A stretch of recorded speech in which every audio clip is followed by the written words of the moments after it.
Sailors love and fear the big blue.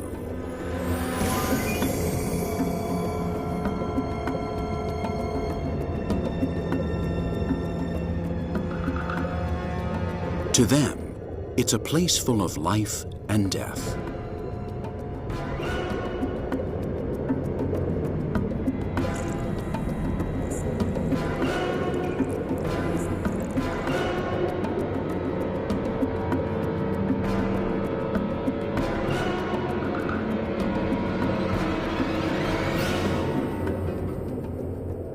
They look at it in awe and with mistrust, and they have their reasons. The ocean's boundless expanse of water hides the destinies of many seafarers who disappeared without a trace, becoming another of the Big Blue's mysteries.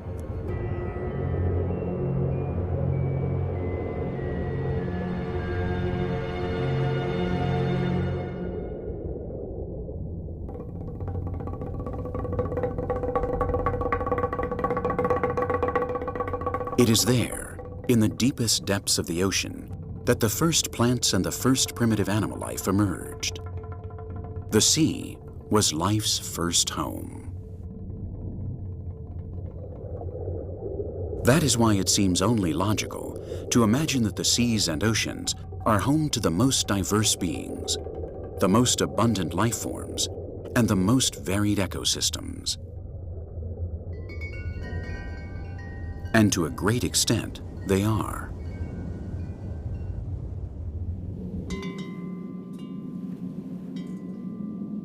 There is room for everything within the ocean's confines.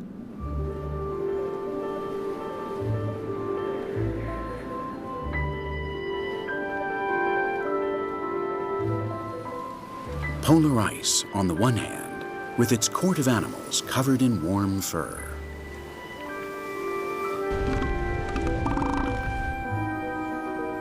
Penguins, whales, and elephant seals are all part of a diverse and wonderful fauna that is used to life in freezing cold water.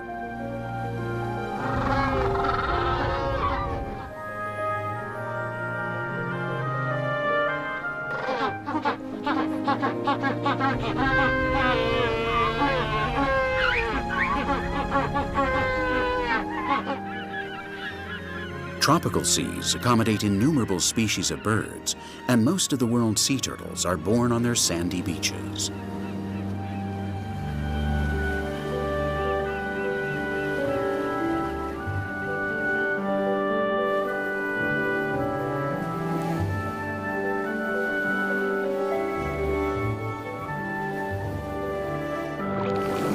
Closer to the equator, coral reefs make up the planet's most complex ecosystem, while at the same time, they are also the utmost expression of biodiversity. The bottom of the sea is no exception.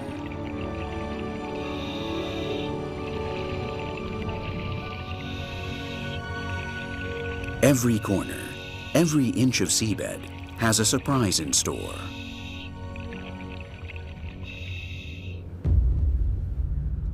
The result of this variety is the ocean's overall plenty.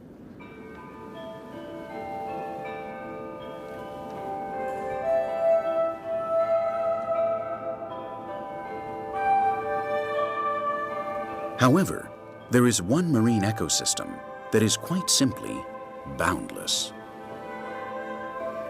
It's the Big Blue, the open sea, the planet's great mass of water, a place with no points of reference and nothing but water and sky on the horizon. Our oceans have an average depth of 4,000 meters, and they cover 71% of the Earth's surface area. In all, 97% of all the water on our planet is to be found in the ocean.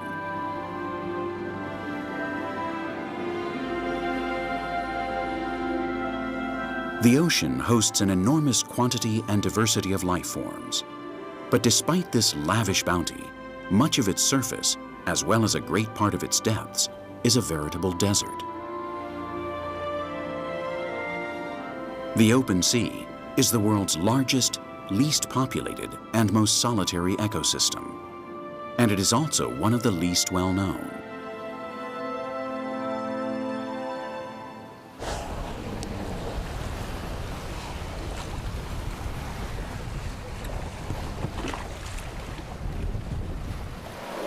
Biologists refer to the Big Blue as the pelagic ecosystem. The animals that live in it are forever traveling or adrift. Far away from the continents, their world is nothing but water.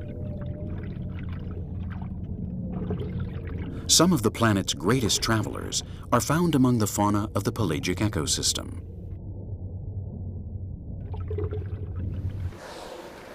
The oceans hide invisible trails that whales have blazed throughout the centuries. Many species of whales spend their lives traveling. These southern white whales, for instance, live in Patagonia a few months out of the year.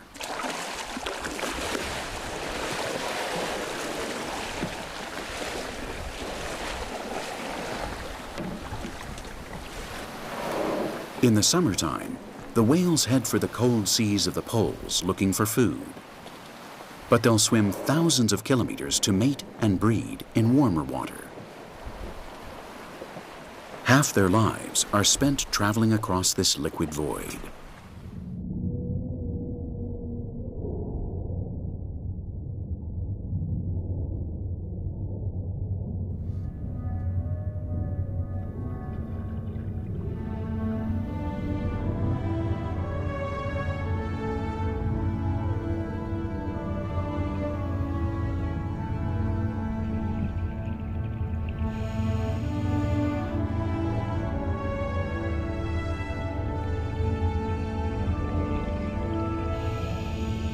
Sea turtles have been plying the oceans a lot longer.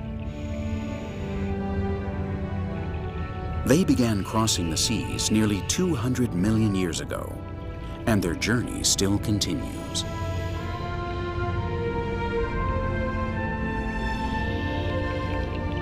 These chelonia only go near dry land in order to bury their eggs. They spend the rest of their time swimming across thousands upon thousands of miles of water.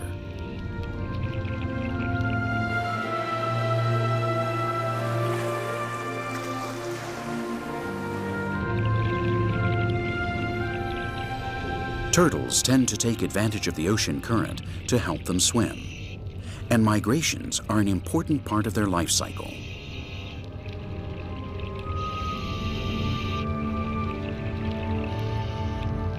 Every turtle population has its own migratory route to travel between its feeding sites and breeding grounds.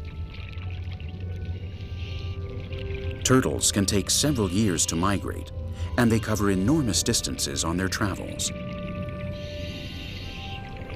The hawksbill turtle tends to favor all things tropical, since it usually looks for food by the coral reefs that grow only in the planet's warmer seas. As a result, it travels far less than other turtle species.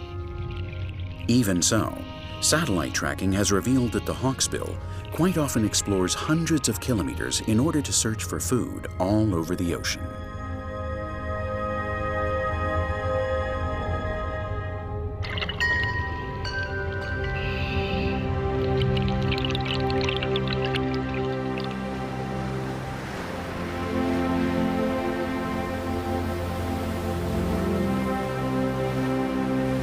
The sea is constantly stirring with waves, tides, currents, and storms. Marine organisms have to keep moving in order to survive. Some float adrift at the mercy of waves and currents. Others actively swim across great distances. And still others spend their days diving into the depths and coming back up to the surface. All of them are joined by a series of relationships that intermingle in the sea's tumultuous water.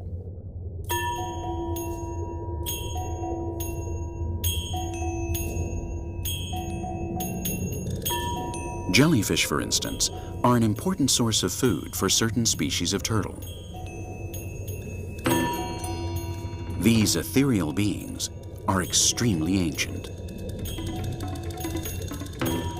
Jellyfish fossils have been found dating back 300 million years, and essentially, they have not changed in all that time.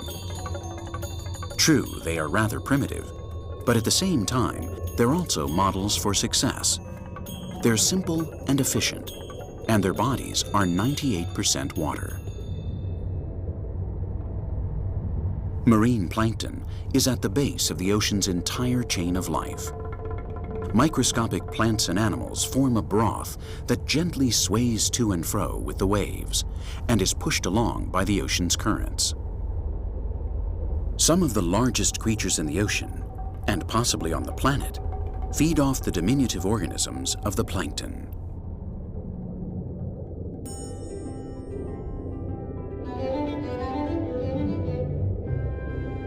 The manta ray is a close relative of the shark. Manta rays can sometimes measure over 8 meters in wingspan and weigh close to 1.5 tons.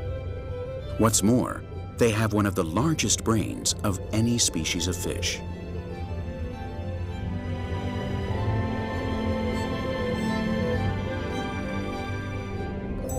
These enormous fish look like they're flying in the boundless ocean. They generally live in the planet's warmer waters.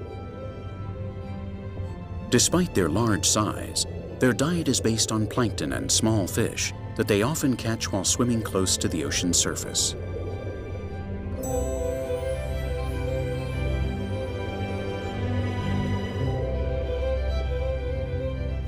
They keep their mouths, which are on the tip of their bodies and flanked on either side by a horn-like lobe, wide open.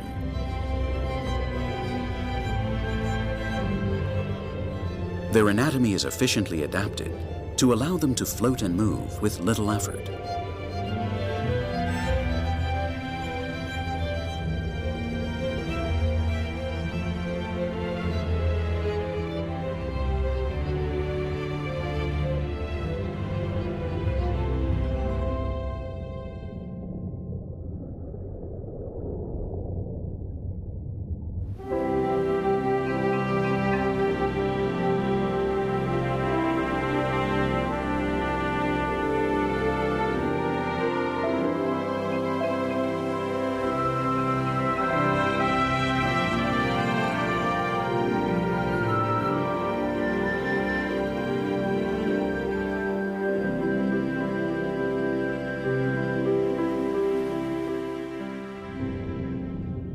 Living in the open sea has its advantages and disadvantages.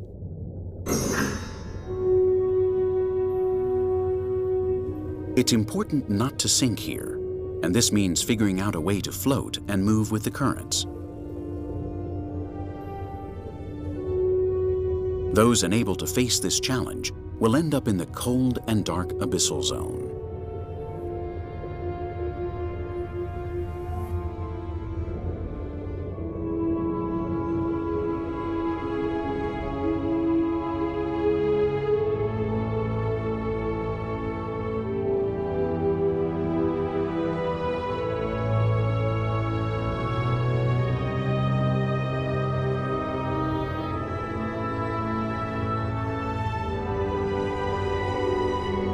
Many animals will never touch the seabed, and those that dive too far into the depths can easily end up being eaten by an abyssal hunter.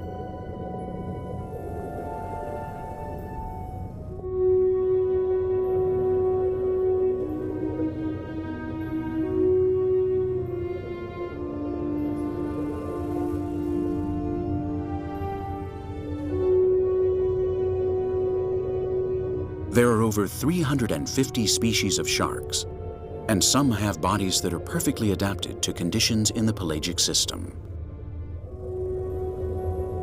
Thanks to their hydrodynamic shape, they're perfect swimmers that move easily and quickly, expending very little energy.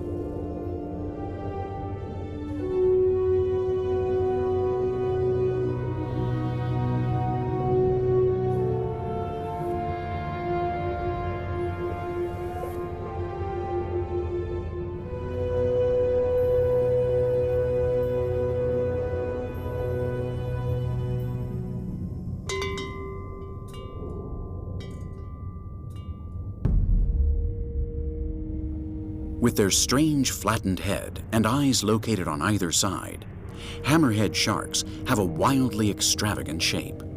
Biologists, however, consider it a marvelous adaptation to life in the depths of the big blue sea.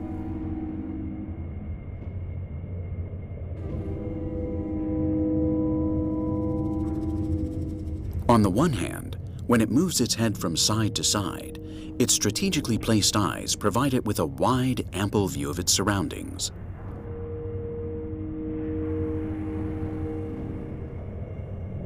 On the other hand, the flattened shape of its head and its pectoral fins allow it to control movements underwater, giving the hammerhead great stability and good aim when hunting.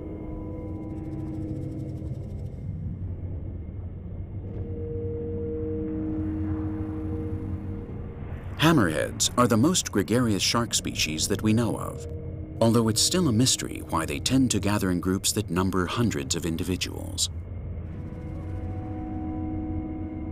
Although it's thought this may have something to do with their migratory and reproductive habits.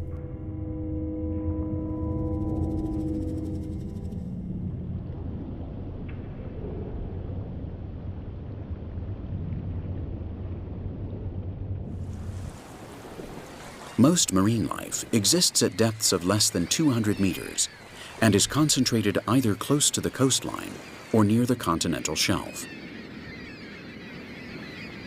Islands located in the middle of the ocean are very appealing to a wide variety of marine animals. These islands combine the advantages of being near the coast with those of living in the big blue.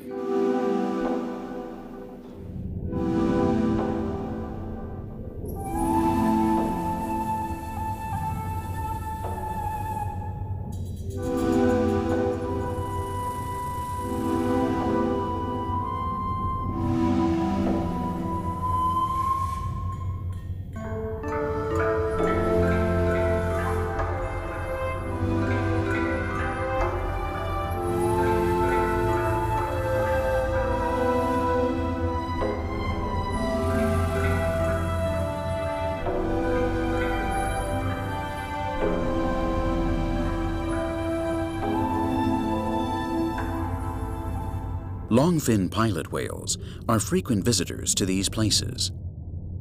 Their name in Spanish, calderón, or cauldron, refers to the cauldron-like shape of their heads, created by their bulging foreheads. The name pilot whale makes reference to the belief that one of the whales acts as a guide or a pilot for the rest of the herd. The fact is, they tend to form rather large groups with strong family ties.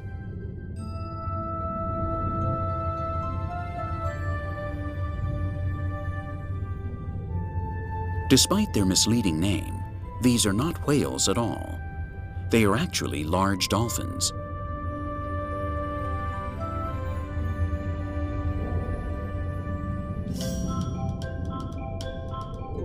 At rest, they swim near the surface in open and relaxed formations in which mothers and their brood always travel together, since the young are suckled during the first 2 years of their lives.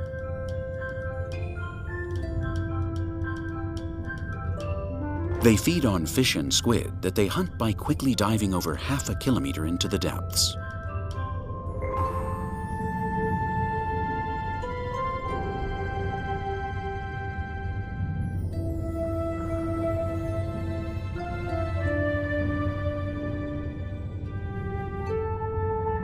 In order to hunt, these dolphins first gather into compact groups before diving into the water to explore the abyssal zones.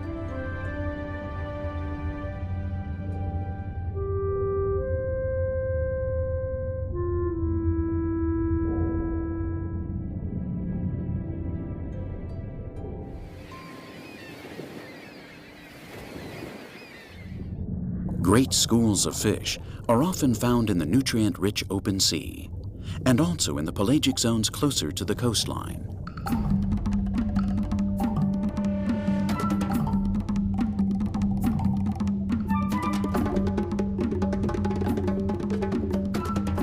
These massive crowds composed of a single species are a common occurrence. Small fish such as anchovies and sardines gather in groups of tens of thousands, forming schools that crisscross the ocean in search of plankton.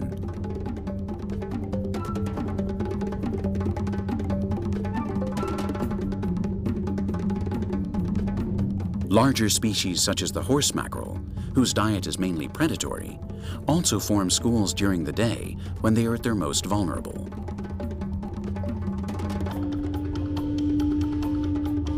A single fish on its own is easy prey to locate and capture. But a school made up of thousands of individuals moving around simultaneously confuses the would-be attacker and thus increases the possibility of survival.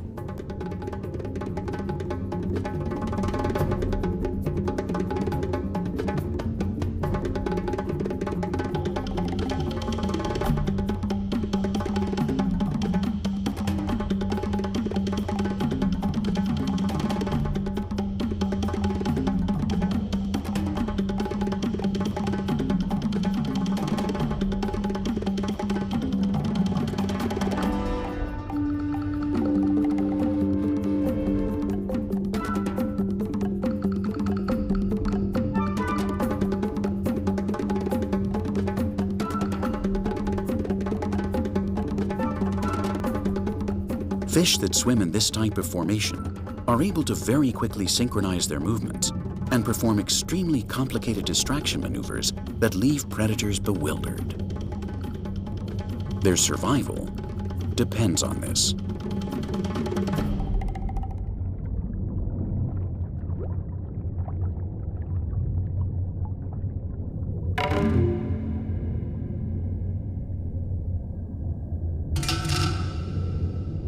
Hunters and prey are just part of the ocean's daily drama. But the boundless ocean still holds many other surprises in store.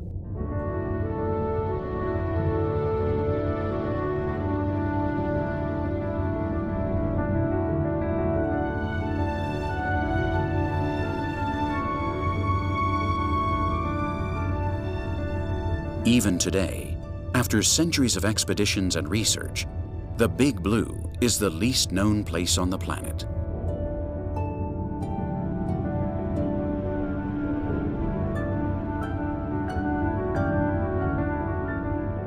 The scientific community estimates it would require between 3 and 10 centuries of intensive work to take an inventory of all marine species.